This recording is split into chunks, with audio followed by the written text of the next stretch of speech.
Magandang araw sa inyo mga kapugi. Nagsimula na pala tayo ditong gumawa ng papag dito sa ibaba ng ating treehouse para may paglalagyan ng mga gamit sa pagtatanim. Sipag at syaga lang ang puhunan, bonus na lang ang kapugian. Kung wala ka nito ay lagi kang talo.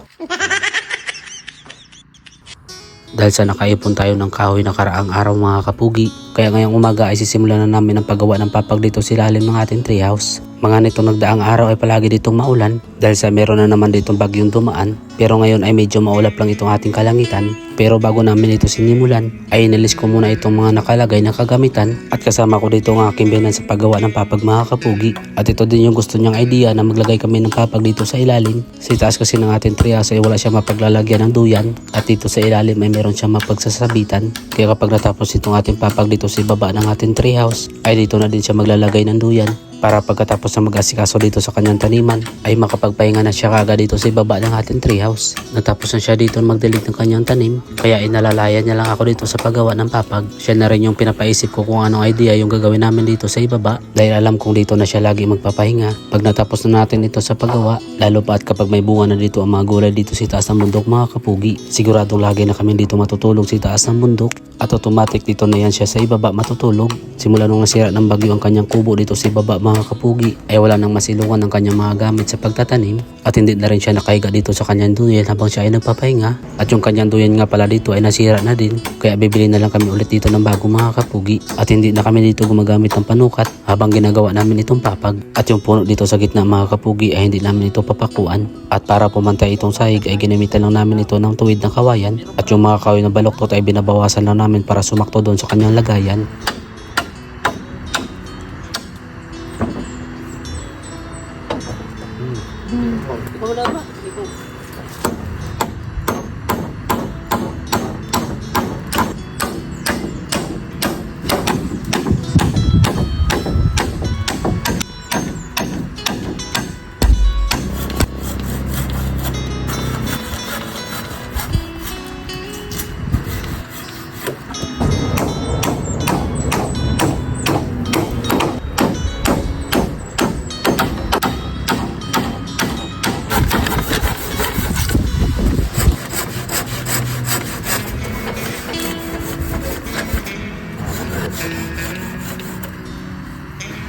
At napansin dito ng aking biyanan na medyo umuga ang papag sa magkabilang gilid, kaya nilagyan namin ito ng pantukod para lalo pa itong tumibay.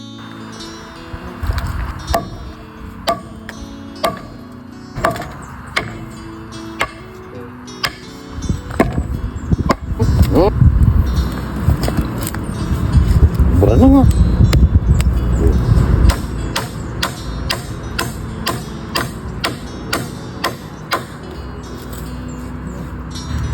At itong klaseng kahoy na pinapatulis ng aking biyanan ay hindi niya na ito binalatan para kapag ibinao namin dito para gawin pantukod ay kusa itong tutubo at hindi na mabubulok itong kanyang puno. Pero hindi ibig sabihin na tataas ito mga kapugi, magkakaroon lang ito ng mga dahon sa kanyang katawan.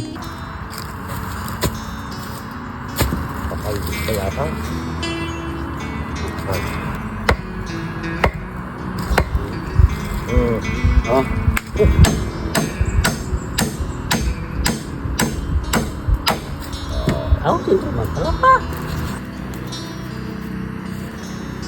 At nung natapos na kami dito magpako ng kahoy dito sa ibaba, ay umalis na muna kami dito ng aking biyanan para kumuha ng kawayan doon sa malayo mga kapugi. Kaso dahil may sugat dito ang ating paa, kaya hindi tayo dito nakapagbuta. Medyo basa pa naman dito ang lupa at madulas, kaya mahirapan tayo dito sa paglalakad. Ang inaalala ko pa ay baka makaapak tayo dito ng ahas. Malayo-layo din itong pagkukuhanan namin ng kawayan. At sa amin ditong dinadaanan ay inalis dito ng aking biyanan ang mga nakasagabal ng mga tuyong dahon ng nyug at lumalakas dito ang hangin para nagbabadya na naman ditong umulan. At nung nandito na kami sa pagkukuhanan namin ng kawayan, yung biyanan ko lang dito yung nagpuputol at ako naman yung tagahila papunta dito sa daanan. Hindi talaga ako papasok sa mga madadamong area mga kapugi, lalo pa at wala tayong suot dito na buta. Lalo pa nga akong laging alerto dito sa aking tinatapakan dahil nung papunta kami dito sa pinagkukuhanan namin ng kawayan ay may ahas na kaming nadaanan.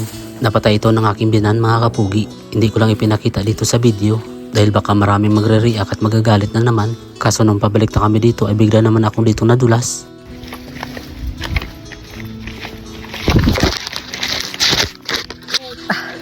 Buti hindi nakita ng aking binan dahil nandun siya naglalakad sa unahan. Kasi kung nagkataon ay tatawanan niya tayo mga kabugi. Atong medyo nasa kaligitnaan na kami ay nagpahinga lang muna kami dito ng saglit. Magaan lang naman itong kawayan kung bubuhatin lang, pero kapag nakababad na ito sa iyong balikat at naglalakad ay dito mo na mararamdaman ang bigat ng iyong pinapasan. At fast forward na tayo dito mga kapugi. Bale nakarating na rin kami dito sa ating treehouse. Madadaanan namin dito ang aming mga tanim na pakwan. May mga okra at upo na din dito sa aming dinadaanan. Pagkatapos namin binaba itong aming binabuhat na kawayan ay nagpahinga na muna kami dito at nananghalian. Pagdating ng kinahaponan ay sinimulan ko ng pinutol itong mga kawayan. Sinukat ko na din ito na sakto lang sa ating kailangan. Habang itong aking biyanan ay abala dito sa pagdidilig ng kanyang mga taniman. Bali ang tubig na kanya ditong ginagamit ay may chemical ito na pantaboy sa mga pisti sa halaman. Maganda na kasi dito ang tubo ng kanyang tanim na pakwan. Pati na rin itong aking tanim na pipino ay kanya na rin diniligan. Sana tuloy-tuloy na itong magandang panahon mga kapugi para yung pinagpaguran dito ng aking biyanan ay hindi masasayang. At habang may ginagawa tayo dito mga kapugi ay tamang patugtog lang tayo dito ng mga magagandang kanta.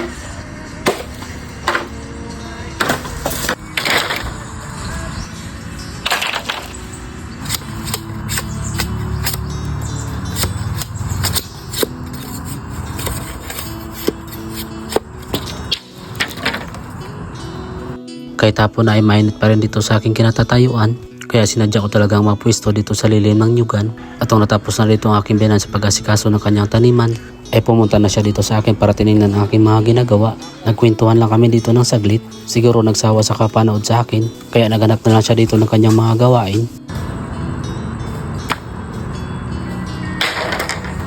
May tanim kasi siya ditong pinya sa palibot ng ating treehouse mga kapugi. Hindi namin kagad ito nalinisan dahil sa nakaraan ay maulan. Maya't maya itinigil niya naman dahil sa nasusugatan dito ang kanyang braso. Matinik kasi ang dahon ng pinya mga kapugi. Kaya kapag maglinis ka dito sa kanyang puno, kailangan nakalong sleeve ka o nakabalot ng tela ang iyong mga braso. Kaya tamang alalay na din siya dito sa aking mga ginagawa. Nilatag ko muna itong mga kawayan isa-isa para makita ko kung sakto ba o kulang ang nakuha nating kawayan.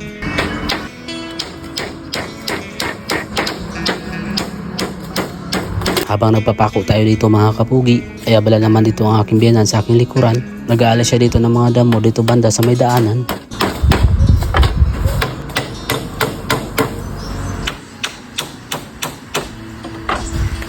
Kapag medyo baliko itong ating kawayan na pinapakuan mga kapugi, ay ginagamitan ko ito ng mahabang kahoy para tumuid bago pakuan.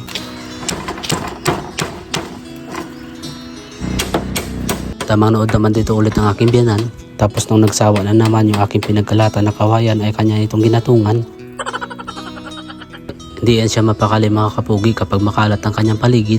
Lalo pa at kapag doon ka pa nagkalat sa kanyang taniman. Naku sigurado ikay kanyang pagagalitan.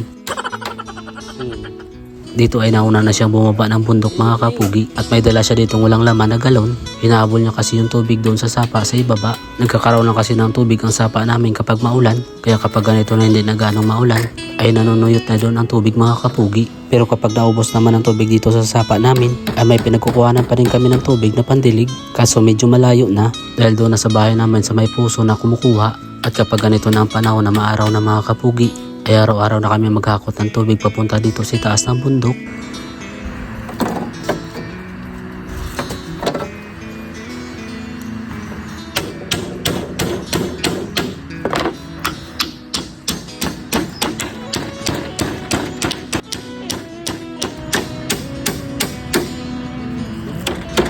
Nakulangan pa tayo ng kawayan. At tatapusin na lang natin ito sa sunod na araw. Ang paggagamitan natin ng first floor mga kapugi ay dito natin ilalagay yung mga gamit katulad ng mga abono, mga gamit sa pagbungkal ng lupa, mga asadol at yung mga gamit na hindi nagagamit doon sa taas. Tapos maglalagay kami dito ng duyan. Maglalagay kami dito ng duyan mga kapugi, dalawa. Pag-iisipan pa namin kung ano yung idadagdag namin dito. Sa ngayon ito lang muna, nilagyan lang muna namin ng sahig Para pagkatapos natin mag-asikaso ng mga tanim mga kapugi ay makapagpahinga tayo dito ng maayos. Yan. At kung nagustuhan nyo itong aking vlog, please follow, like, and share naman itong aking page. At pa-comment naman kung saan nakabot itong aking video.